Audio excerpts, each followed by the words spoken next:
xisbiga madaxweyne Rajab Tayyip Erdogan ee marka magaciisa la soo gaabiyo loogu yeedho AKP ayaa waxa aasibay guuldarro xoogan iyada oo lagu baahdilay doorashadii duqa magaalada Istanbul ee shalay ka dhacday halkaasi oo uu mucaaradku ku guuleystay.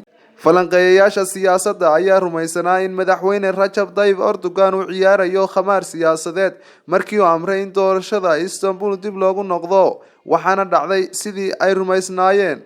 musharaxa ka socday xisbiga mucaaradka ah ee CHP Ekrem İmamoğlu ayaa si xoogan uga guuleystay doorashadii ku celiska ahayd ee ka dhacday Istanbul.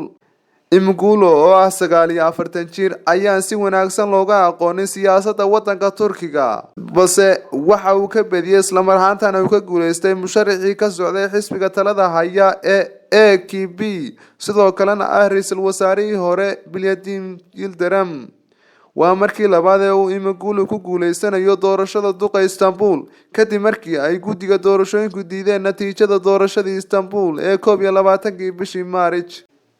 Ekrem İmamoğlu ayaa helay codad dhan 54% halka Yildirim uu helay 45.23. Ekrem İmamoğlu oo doorashadii hore ee la nasakhay ku horeeyay kaliya 13,000 oo cod ayaa markani Yildirim iyo xisbigiisa AKP ku baahdilay 800,000 oo cod.